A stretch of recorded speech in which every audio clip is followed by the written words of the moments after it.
এটাই হচ্ছে ইমরান খানের নেতৃত্বের এবং ব্যক্তিত্বের বহিঃপ্রকাশ যে শুধু পাকিস্তান ছাড়িয়েও বাংলাদেশে আমার মতন অনেক মানুষ পাকিস্তানকে পছন্দ করেন না, কিন্তু ব্যক্তি হিসাবে, পলিটিশিয়ান হিসাবে, খেলোয়াড় হিসাবে ইমরান খানকে পছন্দ করেন একটা ভক্ত শ্রেণী তারা আছে। আপনারা জানেন যে গত 4 থেকে 5 দিন এমনকি গত 1 মাস একটা আলোচনা ছিল, গত 4 থেকে 5 দিন এটা গণমাধ্যমে চলে আসলো যে কারাগারের অভ্যন্তরে ইমরান খানকে মেরে ফেলা হয়েছে। কারণ তার 3 বোন টানা 1 মাস তার সাথে দেখা করতে পারছে না, পরিবারের কেউ তাকে দেখতে পাচ্ছেন না, ভেতরে তিনি কি জিন্দা নাকি মৃত কোনো রকম খবর নেই। এর মাঝখানে গণমাধ্যমে আসা শুরু হইল আফগানিস্তান সহ যে ওনাকে মাইরা ফেলা হয়েছে কারাগারের অভ্যন্তরে।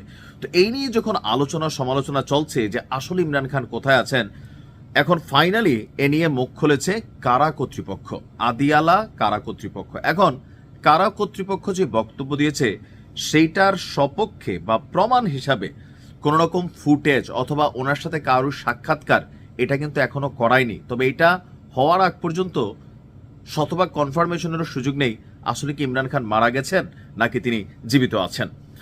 পাকিস্তানের সাবেক প্রধানমন্ত্রী তেহরিকে ইনসাফের প্রতিষ্ঠাতা ইমরান খানকে কারাগারে হত্যার যেই গুজব ছড়িয়েছে এটাকে গুজব হিসেবে দাবি করেছে আপনার কারা কর্তৃপক্ষ, অর্থাৎ যে খবরগুলো আমরা দেখছি। এছাড়া তাকে গোপনে অন্যত্র সরিয়ে ফেলা হয়েছে বলেও যে দাবিগুলো করা হয়েছে এ নিয়ে নিজেদের অবস্থান জানিয়েছে আদিয়ালা কারা কর্তৃপক্ষ। আদিয়ালা জেল প্রশাসন বলছে ছড়িয়ে পড়া গুঞ্জনগুলো ভিত্তিহীন। ইমরান খানকে জেল থেকে অন্য কোথাও বা অন্য কোনো জেলেও হস্তান্তর করা হয়নি অথবা তাকে মেরে ফেলা হয়নি। প্রশাসনের দাবি তিনি জেলের ভেতরে আছেন, সম্পূর্ণ সুস্থ আছেন। তো ঘটনা ঘটালে তো প্রশাসনই ঘটাবে, প্রশাসন ঘটনা ঘটাইয়া এটার কি আসলে সামনে নিয়ে আসবে? এক বিবৃতিতে রাওয়ালপিন্ডি কারা কর্তৃপক্ষ বলছেন ইমরান খানকে হস্তান্তর করার বা স্থানান্তর করার খবরটি সম্পূর্ণ মিথ্যা, সুস্থ আছেন এবং কি প্রয়োজনীয় সকল ধরনের চিকিৎসা তিনি পাচ্ছেন। এমনকি তার স্বাস্থ্য নিয়েও যেই নানা গুঞ্জন বা জল্পনা চলছে তার নির্বিচার এবং ভিত্তিহীন, জেল কর্তৃপক্ষ তার সুস্থতা নিশ্চিত করেছে।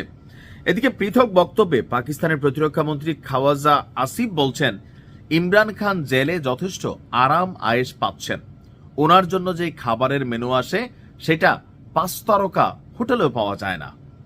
এখন সরকার আর ইমরান খান তো বিপরীত সরকার, কারণ ইমরান খানকে ছড়াইয়া এই সরকার ক্ষমতায় আসছে আর এই ইমরান খান সেই যে জেলে ঢুকাইছে ঘটনার পর ঘটনা ঘটতেছে, কিন্তু ইমরান খানকে জেল থেকে মুক্তি দিচ্ছে না। পাকিস্তান সরকার বলছে ইমরান খানের সেলে টেলিভিশনও আছে, তিনি যে কোনো চ্যানেল দেখতে পারেন। এছাড়া তার ফিটনেসের জন্য ব্যায়ামের মেশিনপত্র দেওয়া আছে। নিজের কারাবাসের অভিজ্ঞতা তুলে তিনি বলছেন আমরা যখন জেলে ছিলাম ইমরান খানের সরকারের সময় আমরা ঠান্ডা মেঝেতে ঘুমাতাম, জেলের সাধারণ খাবার খেতাম, জানুয়ারিতে মাত্র 2টা কম্বল ছিল, গরম পানীয় ছিল না। তখনকার জেল সুপারিনটেন্ডেন্ট নিজে এসে আমার সেল থেকে গিজারটা খুলে নিয়ে গিয়েছিল। আর ইমরান খানকে একটা ডাবল বেড ভেলভেট ম্যাট্রেস দেওয়া হয়েছে।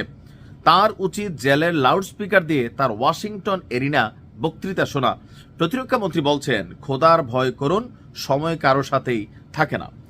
দর্শক, 2023 সাল থেকে আপনার রাওয়ালপিন্ডির আদিয়ালা জেলে বন্দী আছেন ইমরান খান। তার বোনদের অভিযোগ গত 3 সপ্তাহেও তার ভাইয়ের সাথে সাক্ষাতের অনুমতি পাননি। কারাগারের সামনে শান্তিপূর্ণ অবস্থান নিলে পুলিশ লাঠিচার্জ করে। আর পিটিএর পক্ষ থেকে বলা হয়েছে যে দলটির স্বাধীন তদন্ত কমিশন গঠন করে ইমরান খান যে জীবিত আছে তার সাথে কেন সাক্ষাৎকার করতে দেওয়া হচ্ছে না এটা তারা দাবি করেছেন। তো আমিও মনে করি যদি ভালো থাকেন, সুস্থ থাকেন, তো গুজব ছড়ায় লাভ কি? যে ইমরান খানের সাথে তার পরিবারের সাক্ষাতের সুযোগ দিক, তাহলে জাতি ক্লিয়ার হয়ে গেল। তবে পাকিস্তানের রাজনীতিতে এই যাবৎকালীন যারাই আসছেন ইমরান খান ব্যতিক্রমী একজন মানুষ, বাংলাদেশের প্রতি শ্রদ্ধা রাখতেন। আসসালামু আলাইকুম।